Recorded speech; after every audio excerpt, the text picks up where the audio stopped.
Welcome to the Concrete Podcast, where we bring together the people who design it, produce it, place it, and build with it every day. Our goal is simple: to unify the concrete industry by sharing real conversations about materials, methods, and the challenges we're all working to solve. From ready-mix producers, contractors, engineers, researchers, and innovators, this podcast is about learning from each other and pushing our industry forward. Welcome, everyone, to the Concrete Podcast. I'm Joe Shetterley. I'm Joel Cookston. And we are here today. It's kind of an exciting day. We're going to be talking about the concrete crisis. Now, we coined that phrase, by the way, so no one else take that phrase. We did coin that phrase. Okay, good to know.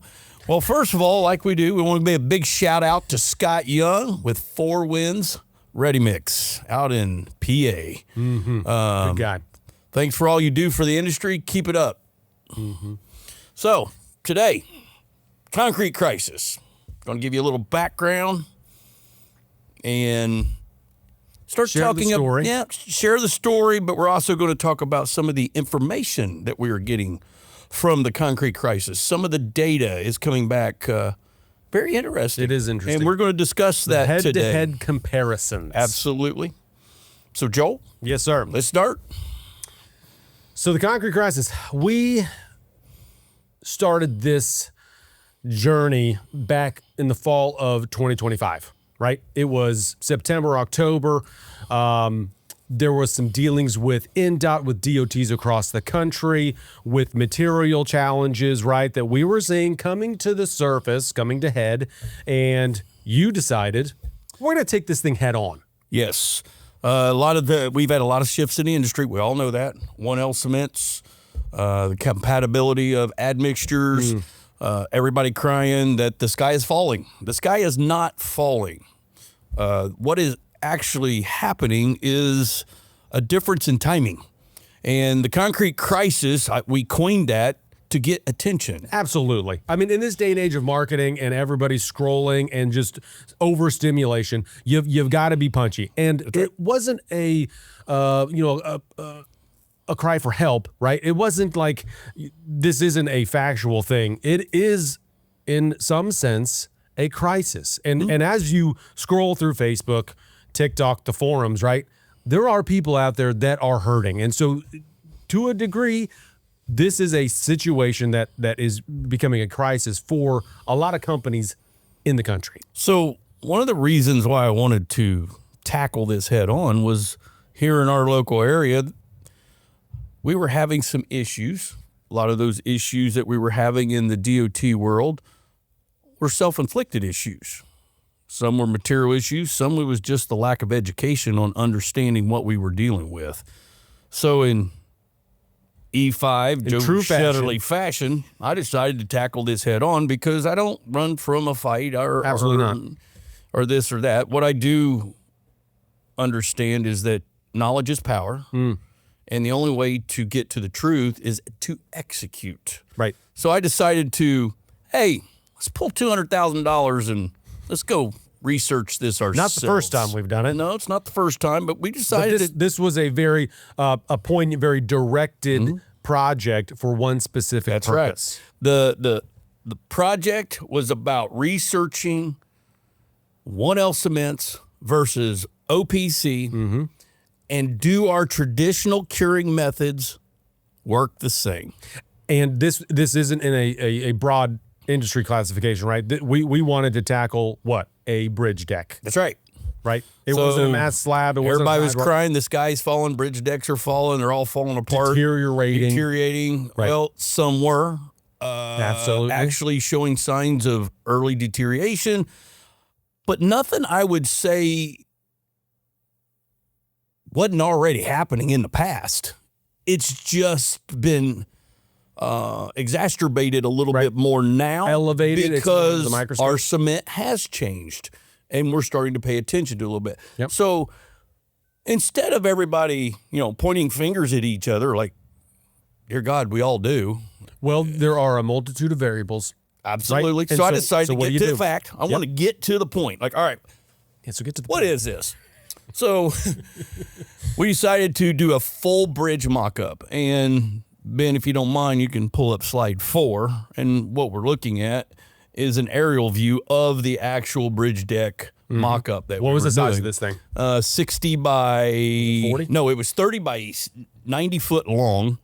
And we set up a bid well. We set up the rebar. We did everything you would have on a bridge. But what we wanted to do was take a control mix, which was regular NDOT controls, standards. And then we wanted to wet cure it, put a curing compound on it. Burlap, plastic. And then not covered, right? yeah, that was had the methods, Yes. the sections. We wanted to see if they were the same, which one was better. Is E5 nanotechnology an acceptable curing method versus our traditional? And can it help the 1L situation? Well, that's what I wanted to find out because I got tired of everybody saying, oh, get back to curing, get back to curing. It's the easiest thing to say to avert risk. Everybody says that because we can hide behind that word because there's no way to prove it except for, oh, we put cylinders in water. We put flex beams in water. We made strength. That doesn't mean the bridge is durable. Doesn't mean it's sustainable. So I wanted to get to the facts. And let's let the viewers know. Obviously, we're going to show some video footage from this day. We used standard methods, and we could talk about those. Right. Crews. Right. These weren't just random people. No, these were the bridge crew. Pumping, finishing equipment, all those things that we can get to that we'll see. Real weather, real placement conditions, real curing methods, right? We wanted to go head to head, not just say, hey, just put E5 in this thing and see how great it performs. That's not the point. Nope. We want to say, what works better in this? Well, let's get to the solution. Absolutely. Yeah. And the solution was, all right, if it's equal to or better, well, then that's great. Guess what? We can take all the variables out. We can take the thoughts of, oh, did it get cured properly? We can do this from inside. And let's unravel, right? I mean, not now, but let's unravel what that curing method is that works the best. Yeah. So we did. Yeah, the goal of the event was not to sell products by any means. That was not the goal. Oh, the goal was sell just product. It was just to figure out what's best for the people in the field. Right. One of the things that we had been discussing for a while is how do you deal with the 1L and the bleed rates? How do you deal with it when the chemistries are not quite compatible, especially when you're in the field? How do we do this? Well, there's some finishing techniques, and that's a new thing that people are starting to go, well, what is it? What techniques do we need to change? Well, the technique we really need to change is one thing, timing. Timing is all we need to change. And understanding the timing is not the same with 1L as it is OPC. We've just kind of pushed our timing forward, but when we push it forward, it shrinks the window of time to get it finished the way we want. Yeah. So the bleed rates change. So that's the technique we wanted to understand. So when we did this bridge mock-up, we wanted to change our timing. We wanted to get back to the basics of the specification. The fundamental techniques. Correct. Right? So should we talk about mixed designs? I mean, do you want to share a little bit about mixed designs? So Ben, pull up slide, looks like slide 5. Yeah, we had 2 sets of mixed designs. Yes. Slide 5, we're going to talk about, okay, so the first section 1, 2, 3, 4, 5 is all the type 1L. Type 1L mixes. And then on the other side, 1098 and 1098, 7, and 6, that is the OPC side. I like to thank our ready mix producers that provided these materials. We don't they need did a to great name names, job. but they did a great job. They delivered what we asked them to. Everything came out pretty close like a normal bridge deck that day. Some of them had the 20% slag? Yeah, no, 30%. 30% slag? So section 1 and 2 was the same mix. It was a 658-pound Class C with 30% slag. Those were the 2 controls for the type 1. And then we wet cured and then curing compound on one of those. Section 3 and 4 was the exact same mix, but we just added internal cure. And then section 5 was just a reduced cement to a 580 internal cure LFA with a 0.48 water cement ratio versus a 0.42 on the others. Absolutely. So that was the type 1 side. The OPC side was the exact same thing, but just with OPC. Right. Then we finished them both the same. We placed it with the bid well. We did a 10-foot straight edge to flatten it out. We used a bull float to get rid of the ridges. We wanted to show that when you do everything properly, it will be sustainable and it will be durable. Well, and by using the same tools, same techniques, same finishing methodologies, right? Then we aren't creating, the OPC better than the 1L, right? We wanted that slab to be the same finishing techniques. That's right. Then we could have a third-party university accredited, institution come in, core it, test it, petrograph it. Not only a university, but we also have an independent petrograph, a petrographer that is going to be looking at all this at that level too. So we've done BSE imaging at the surface of each one of these sections to show the density, porosity, disconnection, the porosity at the very surface Capillaries. that we care about, and see which one, whether it's wet cure, curing comp, plastic, or none, which is better. We really, in my inquisitive mind, I was like, okay, OPC with nothing versus 1L with nothing. What's the difference? That was, and I think the coolest is the overhead shot where we've got the grid pattern. You can see the burlap, the plastic, the curing compounds. I mean, y'all will see it. I mean, we did every sort of variable possible to really go head to head. but if you want to see it, you're going to have to sign up for it. This information is not going to be just keeping this info.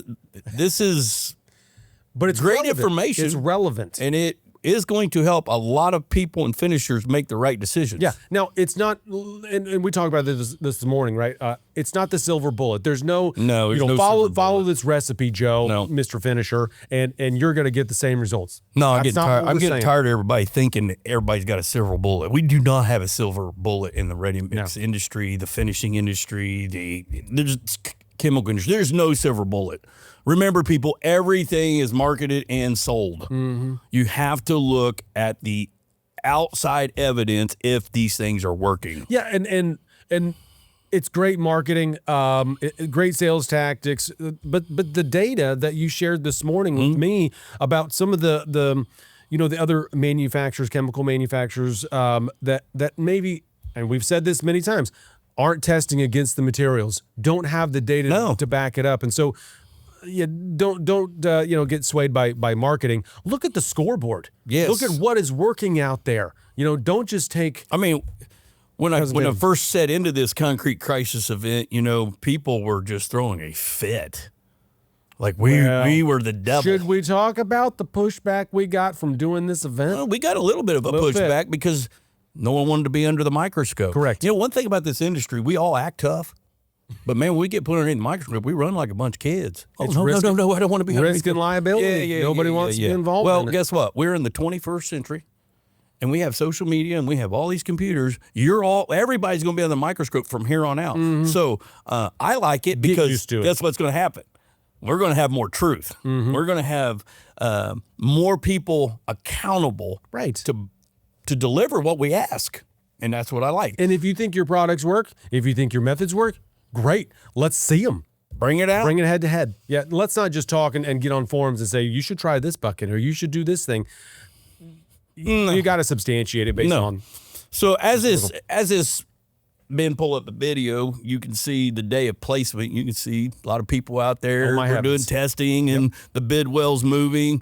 Everything was going Cylinders, great. Beams. It was just a good day, and we had a lot of visitors out there, as you can see. We did keep this event private. We did. Because...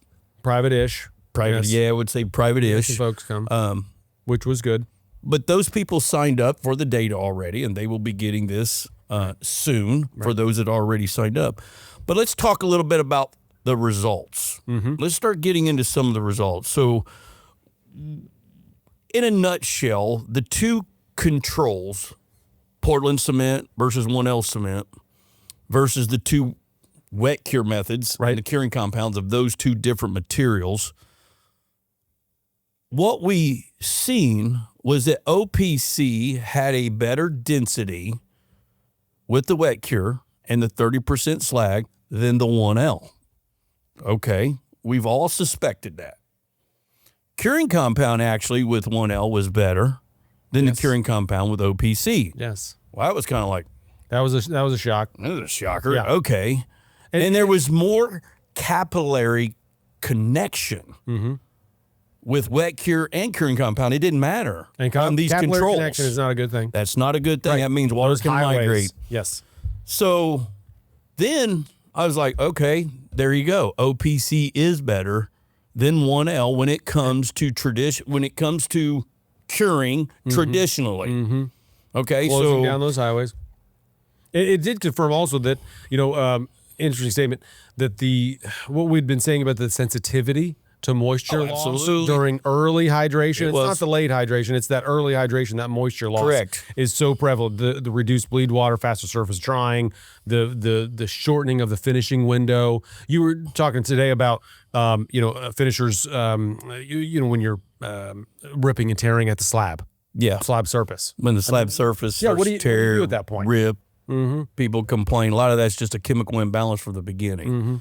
So with the results, now that I can look at this and go, okay, so when we're using 1L, when we wet cure, when we use OPC, there's a difference. Right. Now, what we need to understand now, what I understand by this data is that when we wet cure a PLC without nanotechnology, without E5, we have to do a lot of different timing techniques of when we place that burlap, when we put the water on top, when we need to spray curing compound. So that's what we learned out of the data. Now, OPC, guess what? It didn't matter about timing Larger window of execution. because those materials were built for OPC. So larger grace window for Yes. curing. So then we just added 4 ounces of internal cure to those same mixes, same processes of finishing. And then those results showed that when we wet cured the 1L and then we wet cured the OPC and we did curing compounds on both, we found out that they were all the same when you added internal cure. There was no difference. It leveled the playing It field. leveled the playing field, Which was and a little bit- disconnected the capillaries at the surface. Which was a little bit surprising and shocking, to be honest with you. Yeah, because I figured Like that it would follow the trend. Right. Everything would kind of stair step up, right? You've got OPC, you got Correct. 1L, and things would stair step up as you add, E5 Nano That is Silica correct. to it. So that showed me, It actually, well, nanotechnology levels it all back out and we're good to go. Why does it level it out? Well, that's the secret behind nanotechnology. That's why we trade secret a lot of these things, because we understand the technology and what it can and do. we've been doing it for so long. now- right. We look at this and go, all right. NDOT went to plastic sheeting, got rid of the curing compound. Definitely, they didn't get rid of wet cure. I'd like to clean that up a little bit. NDOT didn't say, hey, get rid of all these curing methods. They just said, hey, let's try a different type. So we went from wet cure material. to curing compound to a plastic sheet. Okay, cool. All of them recognized by ACI 308.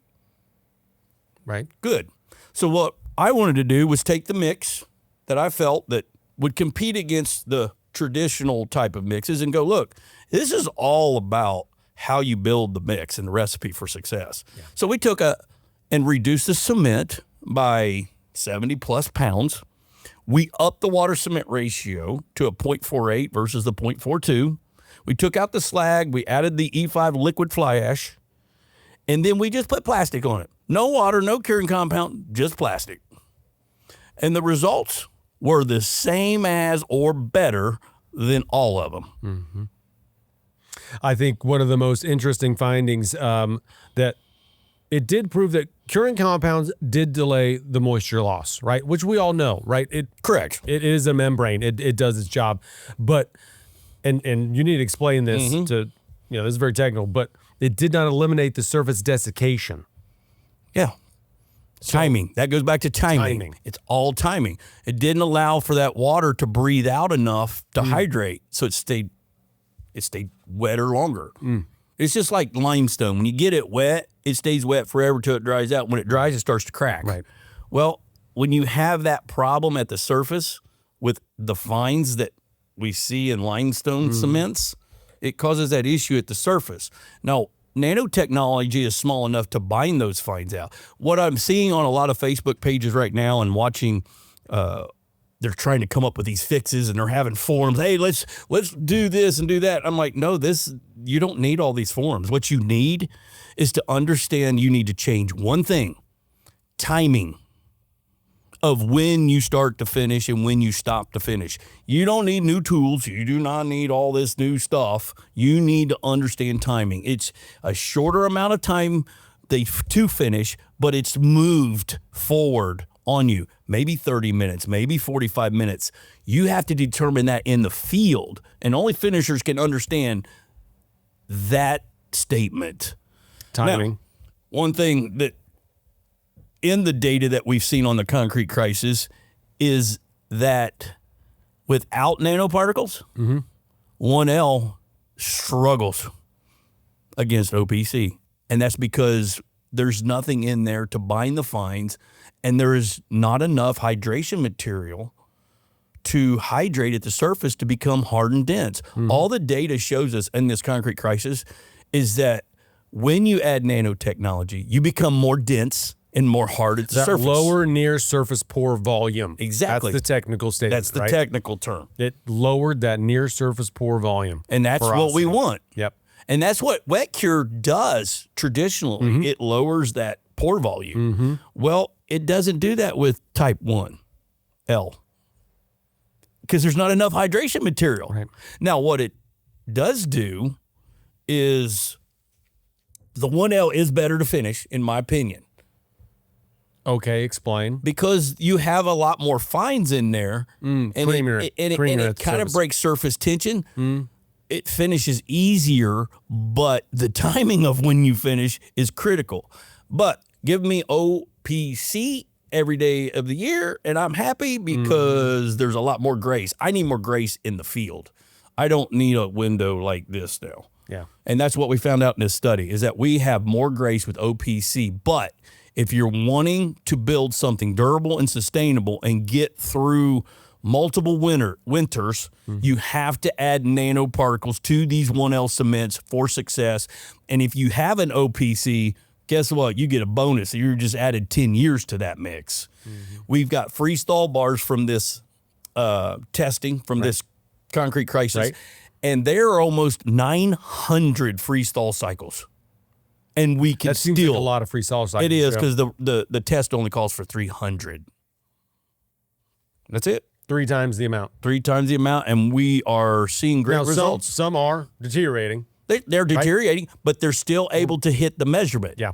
And that's a good thing. We're showing a lot more durability with nanoparticles in this study. Now, I'm sure there's critics out there going to say they should have did this, they should have did that. No, that's fine, but I tell you what, if you want to debunk it, go get you $200,000 and you figure it out. Go out in the field, do it yourself. Go right ahead. By all means, because I'm not going to believe your all's lab stuff. We'll be there with you. You take your lab stuff and just throw it out the window. I think when we talk about with this concrete crisis and this bridge deck and the mock-up and the squares, I think what it really showed us was the sensitivity levels, right? So when you talk about the less sensitive nature to a curing method or to a material, it kind of evened the playing field by adding that nano silica to the mix. Sure did.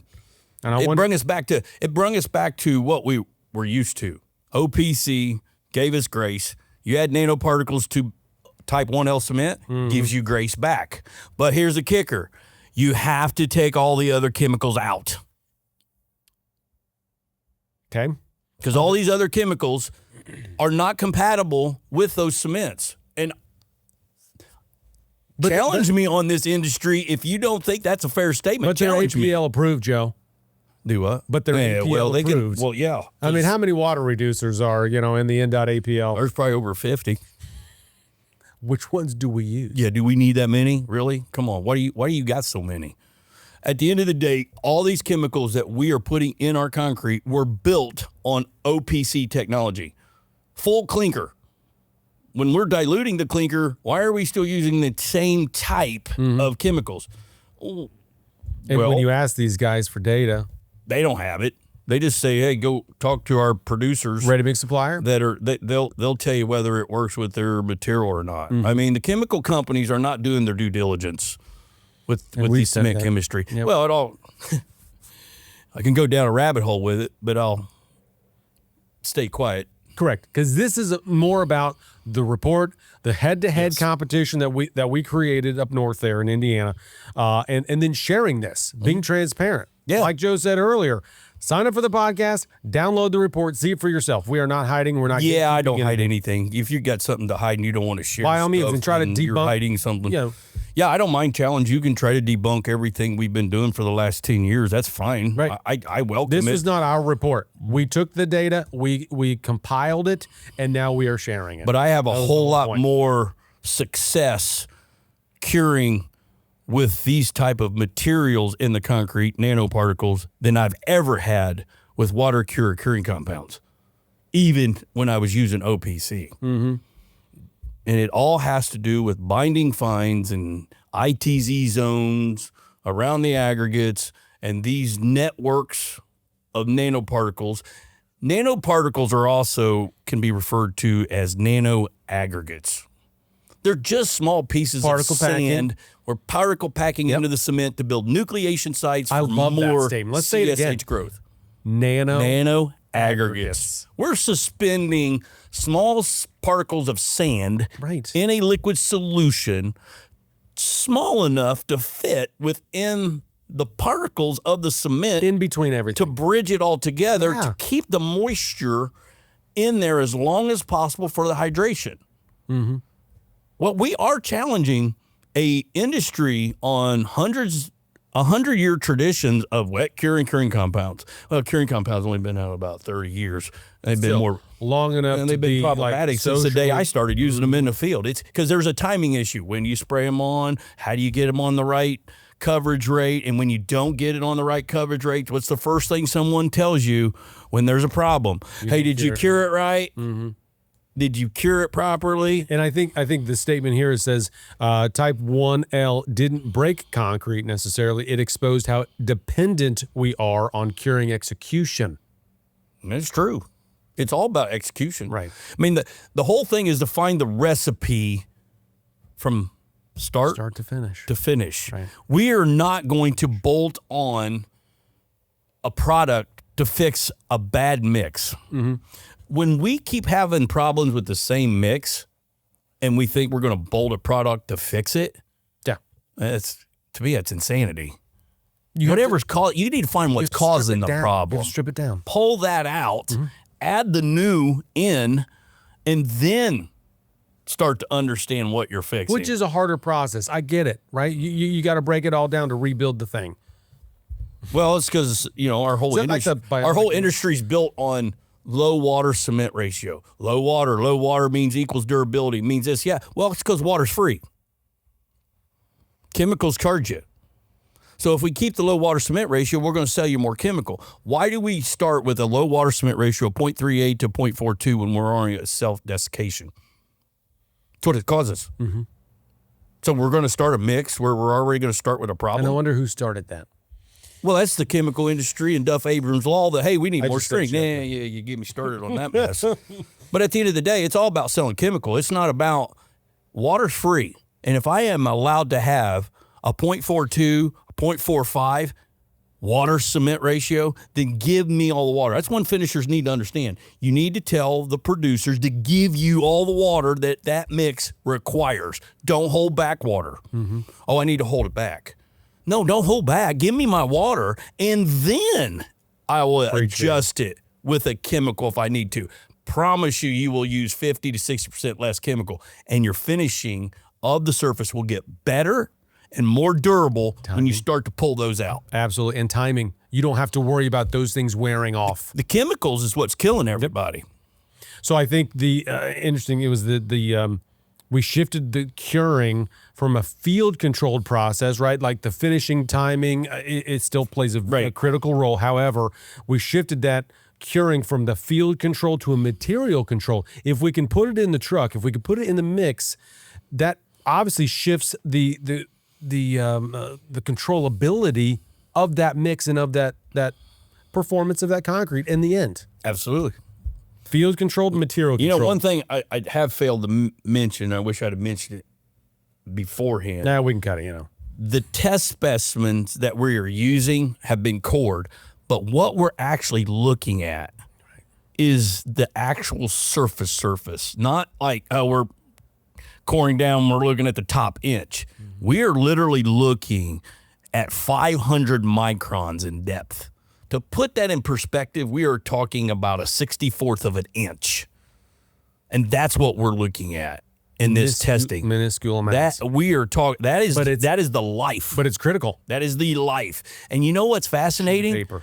Wet cure curing compound did not affect anything below that measurement. It was even more porous once you got below. Mm-hmm. So wet cure is not doing anything below that surface. Few hundred microns or whatever it is. Yeah, it's not doing anything. Mm-hmm. And curing compound definitely is not doing anything, is what the data shows. Now, at the end of the day, nanoparticles showed more density coming up through because we were holding and particle packing. Mm-hmm. We're putting more of those and being brought up. And being brought up. Lead channels. Now, we are looking at the most important thing is the disconnectivity of the capillaries. Let's just say you can be a sponge and be open, but if they're not connected, right, nothing's flowing through. Nothing's going through. Mm-hmm.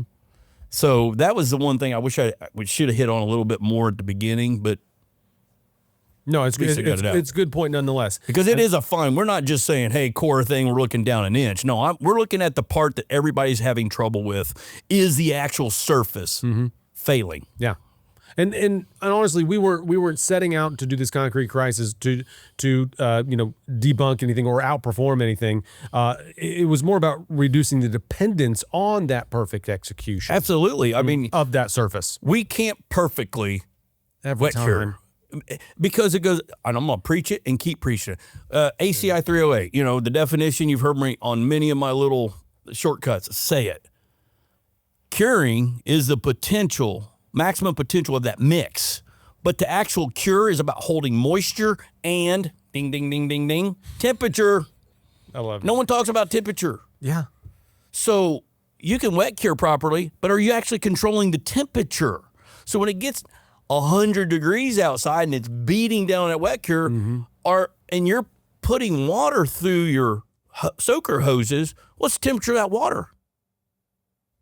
Near atmospheric temperature, probably, or it's colder, yeah, because it's coming from somewhere else. Oh, yeah, good point. I mean, you're getting some differential thermal things going on that can be problematic too. Right. Now, with curing compounds, it always goes back to coverage rate. Well, there also is you put it on too much, it becomes detrimental because it can't breathe. Well, when it can't breathe, did you actually trap in bleed water? Mm-hmm. Was it fully gassed out? Was the timing right? Right. No. So if you had one message to DOT in general, right, based on this concrete crisis event that we performed and we spent a lot of money on, a lot of time, a lot of energy, to the engineers, the contractors, ready mix producers, would there be one thing that came out of this event that would be, the most important thing to share in your opinion? Most important thing is all methods work. Nice. But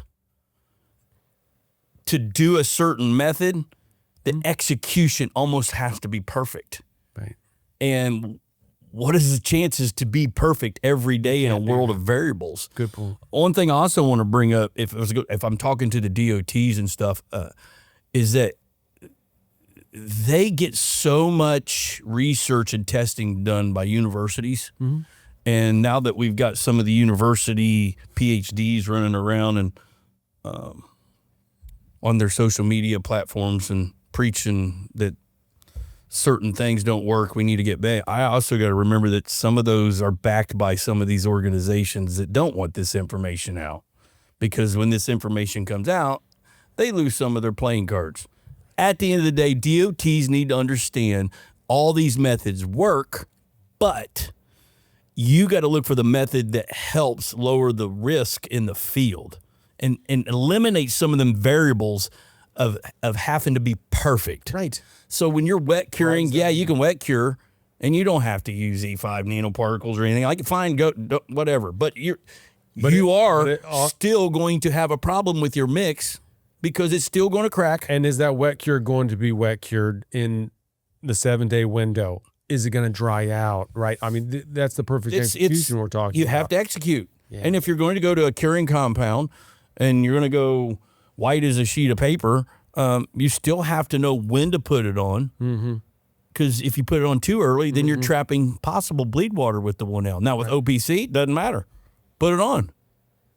And this morning we talked about wind blocks, fogging. Oh, yeah, that's everybody. They're great. Great methodology, great on paper. But when you talk about execution, we've seen fogging turn into power washing. Yeah, every day. It's all about the execution. And then they work the surface in. It's so hard for folks to execute in that. So the message to the DOTs is, look, as much as E5 has been on 600 plus bridges, just here.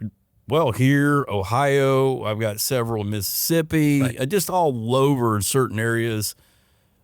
The main thing is it is helping the finishers and the mixes get to a chance to be successful.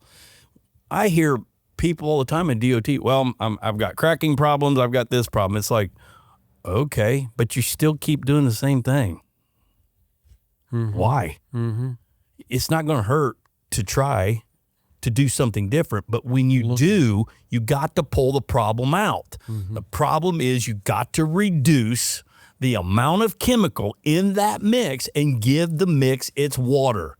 Now, if you're using OPC, okay, great. Chemicals are built for OPC. Right. But then again, is it OPC that was built in the U.S. manufacturing? Or was it the OPC built overseas? So there's all these issues, and that's what I mean. How do you prove a negative? Yeah. Oh, yeah, you're philosophical. How do you prove the negative when there's so many variables? you can't. No, you cannot. So at the end of the day, it's pretty simple. Get back to water, cement, sandstone, give the mix its water, don't guess on the aggregate moistures, and then apply a chemical to help get it the rest of the way. Don't starve it for water and then give it chemical to get it to where you want. Because the particle packed with nano aggregates. And then when you use, let's be honest, and then if you want to hit perfection, I shouldn't say that, not hit perfection, but get better or lower your risk. Open that grace period. Nanoparticles is the only way to do that, whether it's OPC or 1L. It is reducing the risk for the taxpayers. It's reducing the risk of the owners that are building the buildings, and it's reducing the risk of the concrete contractor. And whether the industry wants to admit it or not, it is definitely lowering the risk of the ready-mix producer. Because finishers will start, oh, man, this stuff's great. Some of the practices that we've had to do to compensate for the mix being bad goes away. Right. I mean, I've watched some crews up north that, Bud, they would soak it with water. Self-leveling. Sure. Yep. But when they started using nanoparticles, they actually backed off the water and said, "Oh, this stuff works great." So slumps might be They weren't worried. They weren't stressed out. They weren't doing the bad practices. It started to decline. Well, because they were starting to finish concrete, not chemical. And feeling more confident about the mix. They didn't have to go to these extreme measures. Yeah, and I got to be honest with you, I love doing things like this. I love the research. I love digging into the issue. It was exciting. Well, it is exciting. I've never seen anything like it in my life. I mean, when I finished concrete 30 years ago, I went to work, I ordered my concrete. I had a great producer I could trust. He would give me what I asked for. Man, when I got on this side, whoo, Lord, I did not believe I was in the Matrix. Yeah. Like in the mob. This is, it's a mob-filled world. We know how that feels. And it's like, oh my. And so it's exciting as a company of our size to go out and go head to head and to reveal some of this information. I mean, it's detrimental in some aspects. Most of the industry thinks I'm out, to do whatever against. No, I just want the truth, man. If we're transparent with each other, then the average common person out there working every day is going to build a better business. And when he builds his business better, then your business gets better. Right. And then everybody else's business gets better. So I'm Rise tired or of the tide, big, rises I'm all tired of ships. the big shoving their wrist down to the small when the small we should be taken care of to build so that our bigger business gets bigger. That's what we have to do. Take care of the small guy. Absolutely. Alan Jackson used to have that song. Take care Little of man. No, it was called The Little Man. the little working man. God bless the little man. Well, on that note, sign up for the podcast. Yes. We will share the information with you. The report is ready to go. It's got some great stuff in it. Yep. And we are happy to share. Oh, and there's more all to the come. work This that is we do. just the first phase of it. We're still, I've got, the petrographer's getting ready to do his business. And, this is still laying out there. Absolutely. I mean, a year later, we're going to look at this thing a year from now. We're not going to just stop. No. 28 That's not days. what we do. 28 days is whatever. I want more data. I want the longevity of it. 28 just gets us past. 900 freeze cycles. That's I don't right. think we'll be alive in 900 freeze cycles with that thing out there. But we can always hope. Well, 900, that's a lot. When you start thinking, that's like 35 Yeah, plus we years will be alive. is what them bars are saying. But yes, first round of data out now. Second round of data out Correct. a couple weeks. And to all of you, we are not you want to set up a call, you want a presentation, you want to talk about this more, Right. Bud, just reach out. We will sit and go over this data. We love will go this stuff. all over. We'll share what we have. Absolutely. We are not afraid to We help. are an open book. Appreciate you. Oh, appreciate you. Oh, but we appreciate Ben. You guys don't get to see Ben, but he's Ben back Hodge. here in the back. He's our man. But hey, thanks. Stay tuned. Look forward to talking to you all soon. Have a great day.